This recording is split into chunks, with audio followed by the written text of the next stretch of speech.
Preet Bharara says cooperating with Russia probe may be one sane move for Michael Flynn. Former U.S. Attorney Preet Bharara has said cooperating with Special Counsel Robert Mueller's investigation may be the only sane and rational move for ex-National Security Advisor Michael Flynn.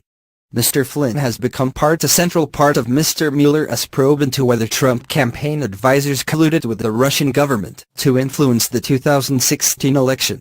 That investigation also reportedly involves a probe into whether President Donald Trump obstructed justice when he allegedly asked ex-FBI Director James Comey to drop an inquiry into Mr. Flynn.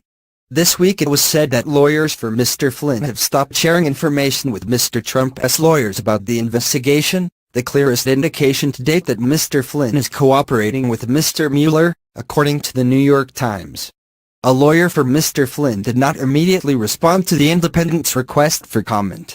Lawyers for both Mr. Flynn and Mr. Trump declined to comment to the Times.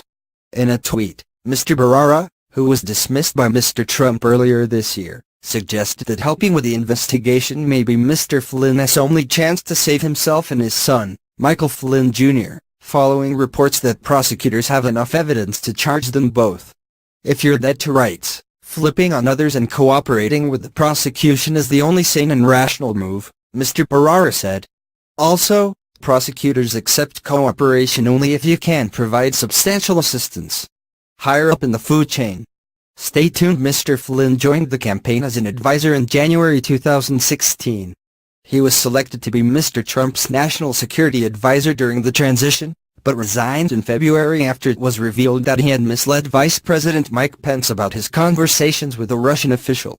At least one former Trump team member has already agreed to cooperate with Mr. Mueller. George Papadopoulos, a low-level campaign staffer, recently pleaded guilty to lying to the FBI about his conversations with a professor with Russia ties. Court documents revealed in Mr. Papadopoulos' indictment showed the professor had promised the campaign staffer dirt on Hillary Clinton in the form of thousands of emails.